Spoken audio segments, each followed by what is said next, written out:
لاہور کے گنجان آباد علاقے میں اماں اپنے بیٹے بہو اور پوتے سفیان کے ساتھ رہتی تھی۔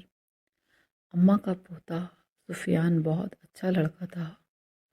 وہ سب سے بہت پیار کرتا اور سب کا بہت خیال رکھتا تھا۔ خصوصاً اسے جانوروں سے بہت پیار تھا۔ جتنا اسے جانوروں سے پیار تھا اتنا ہی اس کی دادی جانوروں سے نفرت کرتی تھی۔ ایک دن سفیان کہیں سے ایک بہت پیاری بلی لے آیا۔ اس کی دادو نے بہت شور مچایا لیکن سفیان نے ان کی ایک نہ سنی اور بلی کو اپنے گھر میں رکھ لیا۔ اماں ہر وقت اس فکر میں رہتی تھی کہ کہیں بلی میرے بستر پر نہ سو جائے اور برتنوں میں منہ نہ ڈالے، کیونکہ بلی سب گھر والوں سے مانوس تھی اور ان کے بستر میں گھس کر بیٹھ جاتی تھی۔ اماں بہت صفائی پسند اور سخت مزاج خاتون تھی اور وہ بلی کو گھر سے نکالنے کی فکر میں رہتی تھی۔ چونکہ وہ اپنے پوتے سے بہت پیار کرتی تھی، اس وجہ سے اسے برداشت کر رہی تھی۔ پھر ایسا ہوا کہ بلی کچھ دنوں کے لیے غائب ہو گئی اور کہیں دکھائی نہیں دی، تو اماں نے شکر ادا کیا کہ اس مصیبت سے تو چھٹکارا حاصل ہوا۔ ایک دن اماں سو رہی تھی کہ ان کے کانوں میں ہلکی ہلکی میاؤں میاؤں کی آوازیں آنے لگیں۔ اماں فوراً اٹھ کے بیٹھ گئیں اور ارد گرد نظر دوڑانے لگیں۔ جب سارے کمرے کو متلاشی نظروں سے دیکھا تو اسے ایک کونے میں بلی اپنے دو ننھے منھے بچوں کے ساتھ بیٹھی ہوئی نظر آئی۔ اماں انہیں دیکھ کر آگ بگولا ہو گئی۔ ایک بلی کو تو برداشت کیا تھا، اب یہ دو اور مصیبتیں بھی نازل ہو گئیں۔ اب تو میں انہیں ایک دن کے لیے بھی گھر میں برداشت نہیں کروں گی۔ اماں نے ڈنڈا اٹھایا اور بلی کو مارنے لگی۔ بلی کے بچے ڈر کے مارے ادھر ادھر بھاگنے لگے۔ اماں کو یہ اندازہ نہیں ہو سکا کہ بلی سخت بیمار ہے اور وہ مار کھا رہی ہے، لیکن بھاگنے کی کوشش نہیں کر رہی اور نہ ہی اپنے بچوں کی طرف بھاگ رہی ہے۔ اماں نے بلی کو اتنا مارا کہ وہ زمین پر لیٹ کر تڑپنے لگی اور اماں کی طرف اداس نظروں سے گھورنے لگی۔ اس کی آواز بھی نہیں نکل رہی تھی۔ اماں نے دونوں بچوں کو ایک شاپنگ بیگ میں ڈالا اور اپنے گھر سے تھوڑے فاصلے پر بنے ہوئے ایک خالی گھر میں چھوڑ آئیں، جو ابھی زیر تعمیر تھا اور اس میں کوئی نہیں رہتا تھا۔ بلی کو سخت بخار تھا، اسے اپنے بچوں کا کچھ ہوش نہیں تھا۔ جب 2-3 دن کے بعد اس کی طبیعت کچھ بہتر ہوئی تو اسے اپنے بچوں کی یاد ستائی، تو وہ سارے گھر میں بچوں کو تلاش کرنے لگی۔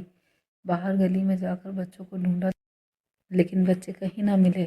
شام کو تھک ہار کر اماں کے گھر میں داخل ہوئی۔ سامنے بیٹھی اماں نے اسے قہر آلود نظروں سے گھورا، لیکن اپنے پوتے کے خیال سے خاموش رہیں، کیونکہ بلی کے بچوں کو نکالنے پر پہلے ہی ان کا پوتا کافی ان سے ناراض تھا۔ بلی اماں کو سوالیہ نظروں سے دیکھتی کہ میرے بچے کہاں ہیں، لیکن اماں بھی نہ جانے کس مٹی کی بنی ہوئی تھی کہ انہیں بلی پر ذرا سا بھی ترس نہ آیا۔ بلی کو بچوں کی بہت یاد ستائی تو وہ زور زور سے میاؤں میاؤں کرنے لگی۔ اماں نے ایک بار پھر ڈنڈا اٹھایا اور بلی کو مارنا شروع کر دیا۔ سفیان نے جب یہ دیکھا تو اس سے برداشت نہیں ہوا۔ اس نے دادی کے ہاتھ سے ڈنڈا چھین لیا اور کہنے لگا، دادو کچھ تو خدا کا خوف کریں، ایک تو اس کے بچوں کو اس سے جدا کر دیا، دوسرا اسے بھی یہاں نہیں رہنے دیتی۔ اماں نے اسے ڈانٹا اور غصے سے کہا، دفع ہو جاؤ اور جا کر اپنے کمرے میں سو جاؤ۔ سفیان نے بلی کو اٹھایا اور اپنے کمرے میں چلا گیا۔ ابھی اس واقعے کو 2 دن ہی ہوئے تھے کہ اماں کو فالج کا حملہ ہو گیا۔ سفیان کی امی صبح ناشتہ بنانے کے لیے اٹھیں تو انہیں ساس کے کمرے سے ان کی عجیب و غریب آوازیں سنائی دیں۔ وہ بھاگ کر ان کے کمرے میں گئیں تو دیکھا کہ اماں ٹیڑھی میڑھی زمین پر پڑی ہیں۔ ان کی ایک سائیڈ مفلوج ہو چکی تھی، بار بار سر اوپر اٹھا رہی تھی لیکن اٹھ نہیں سکتی تھی۔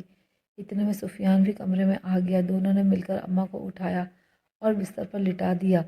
سفیان نے امی جان سے کہا، یہ بلی کو مارنے کی سزا ہے۔ سفیان کی امی کہنے لگی، چھوڑو ان باتوں کو، پہلے ڈاکٹر کو بلاؤ۔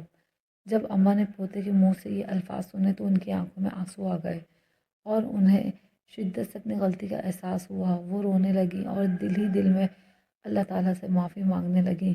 اللہ کی لاٹھی بے آواز ہے، انہوں نے بلی کے بچوں کو بلی سے جدا کیا اور اللہ تعالیٰ نے انہیں ایک ٹانگ اور ایک بازو سے محروم کر دیا۔